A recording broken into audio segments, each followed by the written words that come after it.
Today I will show you a simple trick you can do to stand out on Instagram as a photographer. A while ago I was taking pictures outside. I took this absolute banger of a shot and I couldn't wait to go home, take off my shoes, run to my PC and start editing this amazing masterpiece. After a while I was done editing and exported the picture to my phone. I opened Instagram and uploaded the banger to my feed. When I checked my freshly uploaded post I saw something terrible. The landscape picture was so tiny and suddenly it wasn't a banger anymore. It was this moment I knew something had to change.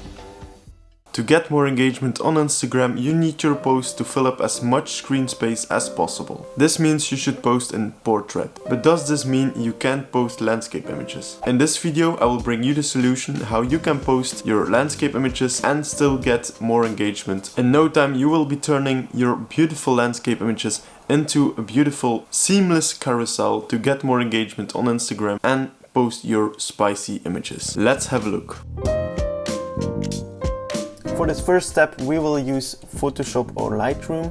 I will use Lightroom because you probably are editing your picture and want to export it afterwards. So I will continue in Lightroom. For the sake of this tutorial I will use an image of a while ago when I went to Disneyland. I took this beautiful picture of this boat and I want to post it on Instagram. The first thing you should do is go to the crop tool or the crop overlay. You can achieve this by going in the top right to crop overlay or press the R key on your keyboard. A vertical feed post on Instagram has a width of 1080 pixels and has a height of 1350 pixels. This means if you want to post two of those vertical feed posts because you have a landscape picture, you should multiply the 1080 pixels by the amount of pieces you want. As I am using a full HD image of 1920 by 1080, I will split my picture in half. This means I will have two pieces to post on Instagram. In my case the image will be 2160 pixels by 1350 pixels. So now let's get back into Lightroom.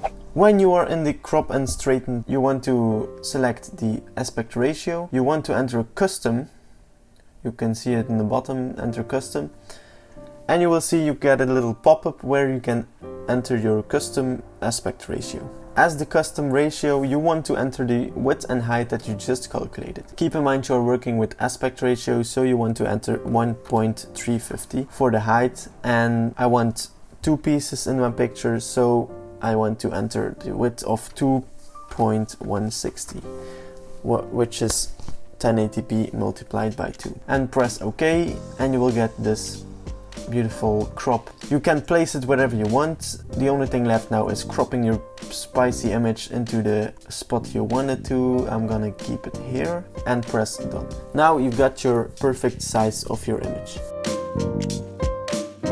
The next thing to do is open this picture in Photoshop. If you already are working in Photoshop, you can just skip this part. So when you are in Lightroom, you cropped your image the right size, you press right click on the image, add it in and add it in Photoshop. This way your picture will be loaded into Photoshop in high resolution. In Photoshop we will slice the high-res image from Lightroom into multiple pieces and export them individually. So when Photoshop is loaded, the first thing you should do is unlock your layer. Now that your layer is unlocked, you go to View, New Guide Layout, and you get this little pop-up. In this pop-up you have all the settings to get a new guide layout.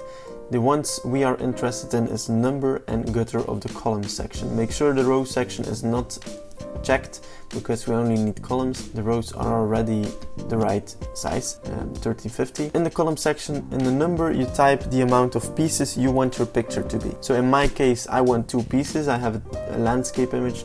I want 2 pieces. So I enter number 2. Make sure the gutter is set to 0 and press OK. This way you will get these beautiful blue lines. Next thing you should do is go to the slice tool. I'm ready on it. If you don't find it, you probably are seeing the crop tool. From here it's pretty simple. You just pick slice from guides on the top and you can tell your image is sliced into pieces when you see the different numbers on the top left. Now the last thing we should do is export these individual pieces to our computer. Don't just save these files, otherwise you will get one big picture and that's something we don't want. Just go to File, Export and pick Save to Web. You can see the shortcut is Alt-Shift-Ctrl-S, but it's too complicated for me to remember, so I just do it this way. So I pick Save to Web. So this beautiful pop-up for saving to web will open for you. Press Fit to View and select both pieces. In the format you want to select JPEG, so you want it to be max quality, 100 is okay. Convert to sRGB, and the only thing left is changing the image size because this is way too big. So we know an Instagram feed post is 1080 by 3050. So I'm just gonna set the width 1350 and it will automatically update the width. I'm gonna select these pieces again, make sure everything is set to the right settings and press save. Now you just select the place where you want to save the images. It says GIF, but it's a JPEG, I promise. The format, images only, settings, default settings, slices, all slices, unless you want to select slices you want to export, if you don't want all slices to be exported, but in my case I want all slices, and I press save. Now this will close and you will see on the desktop that there is a folder made for you with your images in it. You can see it's a JPEG, I didn't lie, okay? So now you have your images, your two pieces, with a seamless transition. Now the only thing left is getting those images onto your phone. You can use AirDrop or WeTransfer for this process, or you can directly post them from your PC if that is possible. But please do not use Messenger. Your quality will be very compressed and it will not be nice to post on Instagram. Now that you have your images on your phone, go to Instagram and select the plus sign on the top right. Select post and select the first image you want to post. Make sure this is the left one because otherwise your picture will be in reverse and that's something you don't want. So if you select the image, make sure to fit the image into the screen. Make sure it's all the way zoomed out.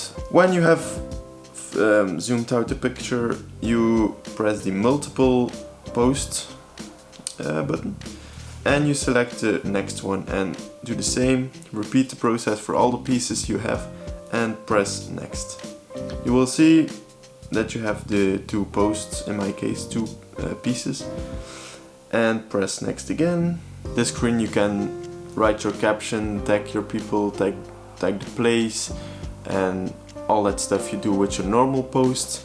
This is just the process of a normal post. So this is it guys, when you made your tag, when you made your caption and you posted the image, you are completely done. You have successfully created a carousel or a panoramic multi-post. If you got any value out of this video, please consider subscribing to the channel and give this video a thumbs up if you enjoyed it. Please make sure to check out my other videos if you are interested, and I will see you guys in the next one.